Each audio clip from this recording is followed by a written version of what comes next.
Dare this be recording? And I wasn't ready. Hi, you guys. It is Autochthonous Eris here, and I'm coming to do like a quick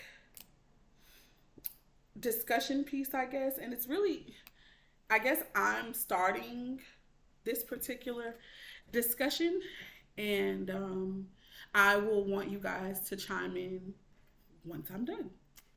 So yeah, I didn't intend on starting this right this second. I was really trying to still get set up. But here we are.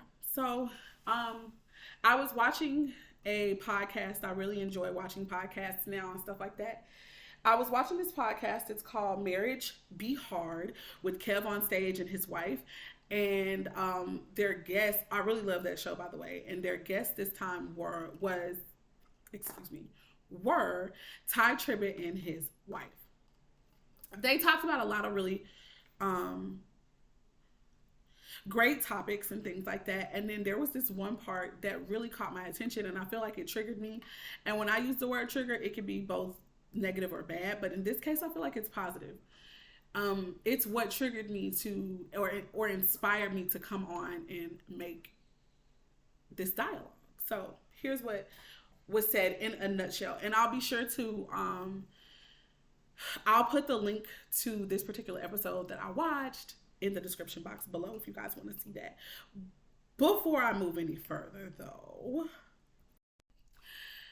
if you are new to this channel, I would like for you guys to take a moment to like this video and to subscribe to my channels, Autochthonous Eris on YouTube, as well as The Pretty Coach. All right, so yeah, the topics they ranged everywhere from how the couple met to just a lot of different things that they have learned about themselves and each other since being married.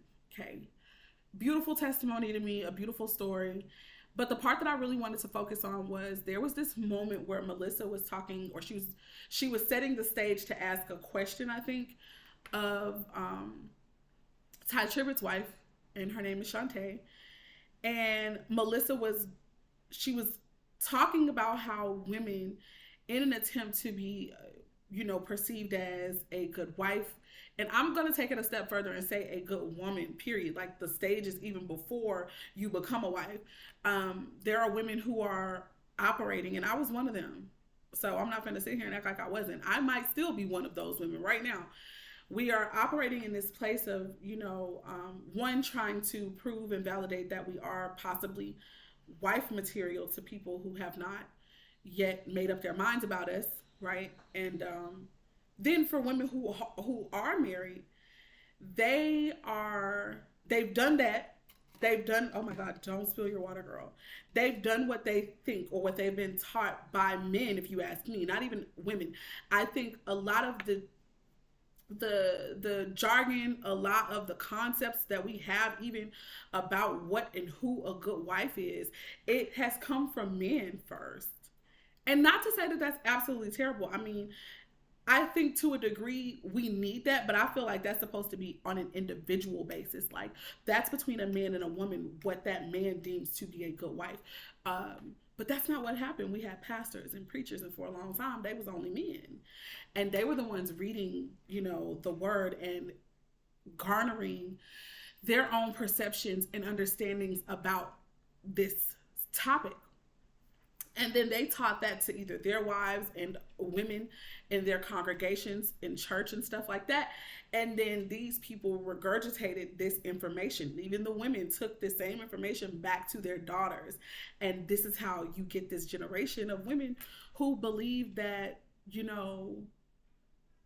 in submitting to their husbands, that means to a degree that they put their purpose and their passions on the back burner. And this is what leads to things like depression, women feeling like they don't even know who they are anymore, like they have lost themselves, and like the only way they can identify themselves and without upsetting or being offensive is to identify themselves by their marriage and their husbands. And so that was such a beautiful portion of the video and the conversation to me, because I, with my damn Libra rising and with my South Node being in Libra. I talk about astrology and I connect the two with the Bible and real life application as much as I can. So that slides on in the conversation. If you are unfamiliar, I do apologize. But I would say, hey, if you're unfamiliar and the topic interests you, then go check it out. Look up what is a South Node in Libra? You know, I do that all the time. And if you're not interested, just overlook that shit. But my South Node is in Libra, which means that I am a person who, if life is a school, in the previous grade or my previous life, it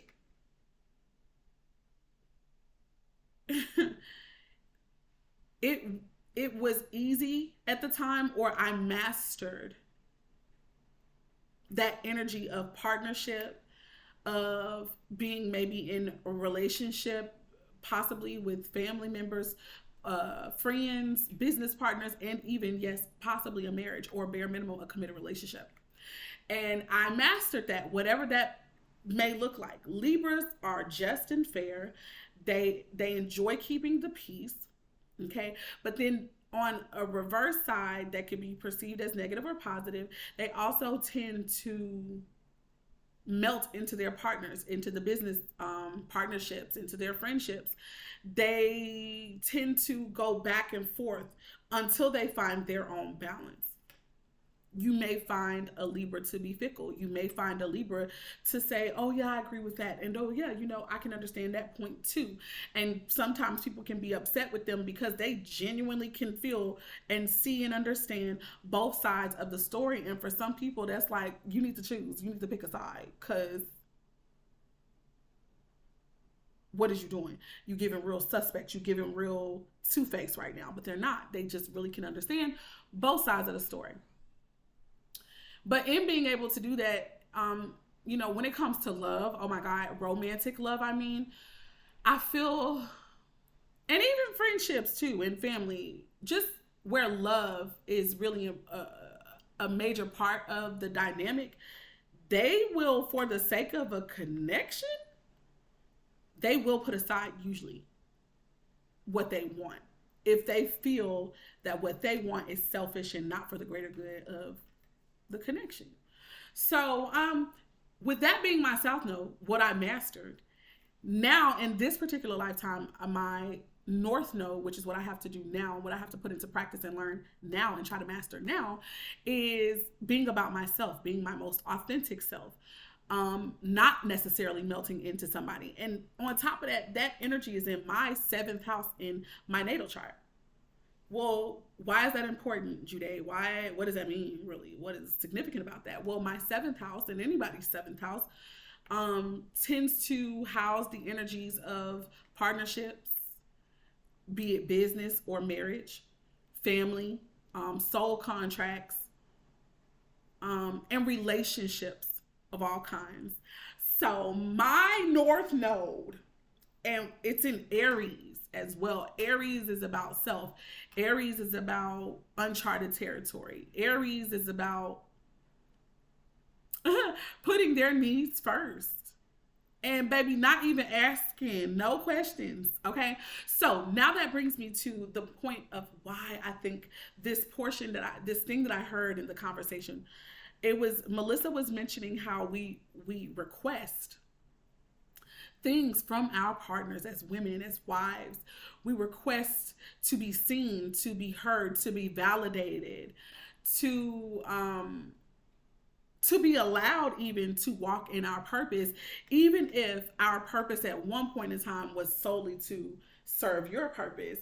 When we begin to transition and change into trying to find out and rediscover who we are as women, and not just a wife or a mother or whatever, when we begin to try to rediscover ourselves, we're looking for permission to do that.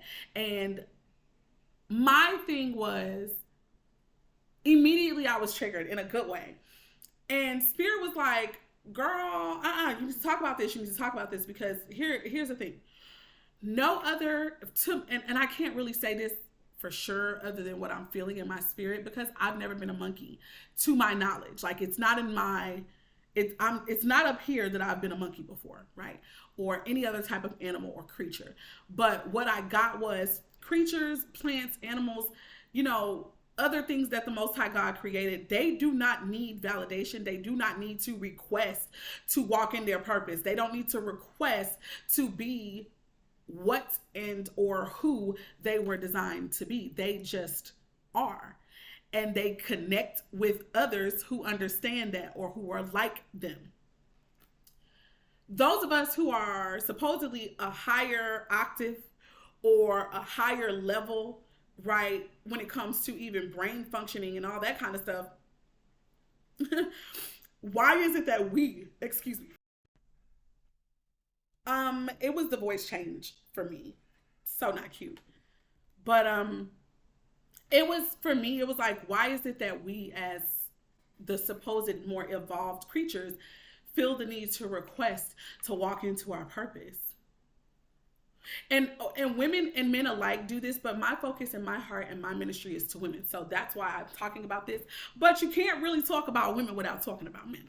So maybe that's the reason why that'll always be the case. But I have found that it is more often associated with women that we do feel the need to ask for permission, to really just be who we are or who we are growing into. And it's because we don't want to rock the boat. We don't want to disturb any peace. We don't even want to hurt our partners or our friendships or the business partnerships. You know, we are constantly putting others before self to our detriment. And Spirit was just like, don't do that anymore. And now I have been doing such research just personally upon myself, using my natal chart, using astrology, what I call the heavenly tables, because they show us about who we are, who we're meant to be, what our purpose, all of that is. So if you are seeking that and you want to know that, looking into your birth chart is, oh my God, it is where, if you ask me, you should start. Seeking the kingdom of the Most High God starts within. And I think that that's what seeking the kingdom is about. Finding out who the fuck you are according to the ethers, the stars. God created all of that. And so with that being said, I found out that with my North Node being in Aries and in the house of relationships, along with other parts of my chart, my 10th house being dominated by Cancer, I found, like, in meditation and just through really seeking, you know, source about understanding myself and what I'm supposed to be doing with my life, okay? I am meant to speak to women specifically, whether you, and I feel like it's more so when it comes to relationships, how important it is for you to honor yourself, how important it is for you to get to know yourself and stand in the power and the authority of that. And to only accept other people in your life who honor you.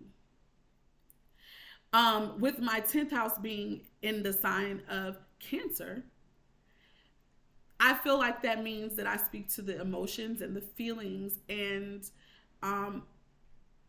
the issues of women most easily. Also of the family dynamic and of the home.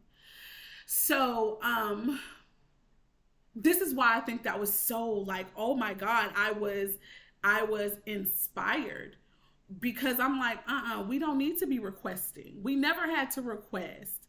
We didn't know that all the time. Some people innately come here and they know that shit. That's embedded in them, right? But there are some of us who grow up religious. I'm also a preacher's daughter.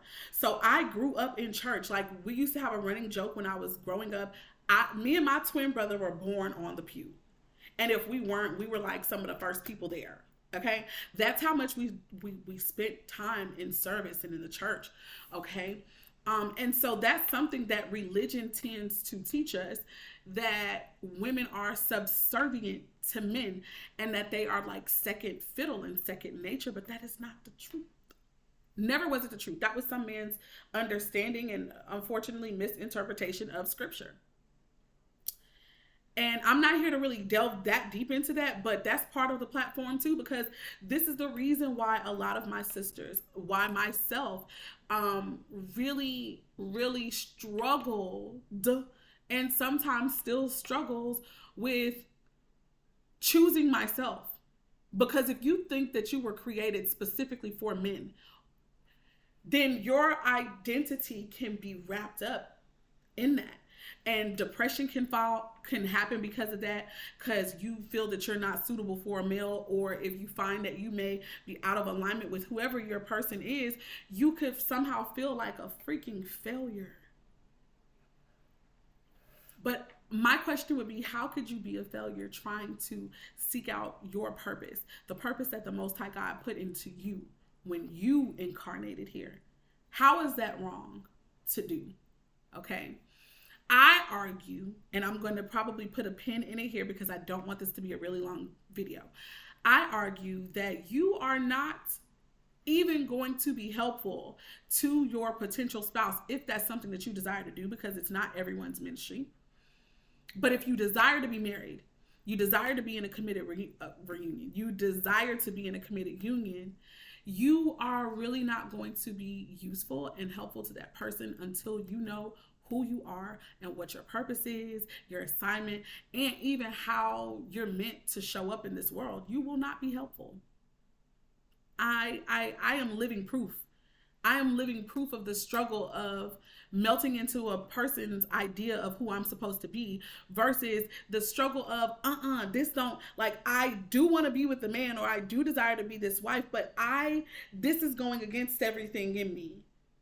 Or if it's not everything, this is going against really important parts of me. And you think sometimes that if you give them what they need, that they will turn around and give it to you. But that's not how that usually works. Normally, people tend to continue taking. And you are left holding the short end of the stick, or you are left feeling poured out and or empty or depleted. You are responsible for showing up for yourself first, because that is what Aries does. Now, to bring it home and to land my plane, as they say on Clubhouse, right now in the ethers, right now in the heavenly tables, the North Node is in the sign of Aries, and it is going to be there for, I think, a few weeks or a few years. With that being said, I would recommend that all of you guys take time to look into your chart. If you don't know it, you can look this stuff up for free. You need your birth date, your birth time, the city and state you were born in, or province, and I believe that's it. That's all you need, and you can find out all this information about yourself. If you don't mind looking it up, but you also want someone to help you figure that out, you can hit me up. I would say comment below on this video. I'll be checking it out. And you can also come over to my Facebook. Look for Jude Ivy. It's spelled Jude. There's an accent over my E. I'm sorry. It should be Jude Yasharal. That's a hard one. So you can look. No, it is Jude Ivy. I'm sorry. But look for Jude Ivy. Look for this hair right here, because this is what I'm rocking now. I have a couple different profiles, but look for me like this. And you can inbox me and let me know where you found me from. And I will gladly look into your chart for you, because I keep an app like that for me on my phone. Okay. And if you just want to talk about it a little bit more, you may have this app already and you may just want somebody to talk to about it. We could do that. Okay. But yes, so I want to ask a question.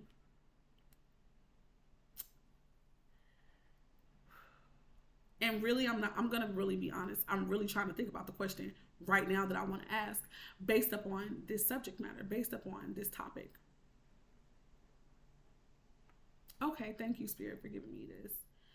So Spirit told me to say, where do you need to authentically show up for yourself? How do you need to authentically show up for yourself? I'm asking. I genuinely want to know. You can put this somewhere in the comments. Take time and reflect on it if you haven't already, but I feel like this energy is going to have you thinking about it. Not only this energy, but the energy that was preceding this. It's everything is working together at this moment and this time to cause us to reflect on what it is that we need. Also, your childhood can be somehow really, really, really influential here, because Aryan energy is also very childlike energy. A lot of us could also be dealing with issues of personal freedom, because Arians like to be free, baby. They don't want to be burdened down by anything or anybody. Okay? And they like to do things on their own terms. So find out where you need to show up authentically for yourself and how you can do that. And if you don't mind sharing with me and having this discussion with me, put that in the comments below, okay? I love you guys with the love of the Most High. Peace, love, light, and darkness, which all work together to bring balance and harmony, first within ourselves and then within our world. It is Juday, and I am signing off. Bye, you guys.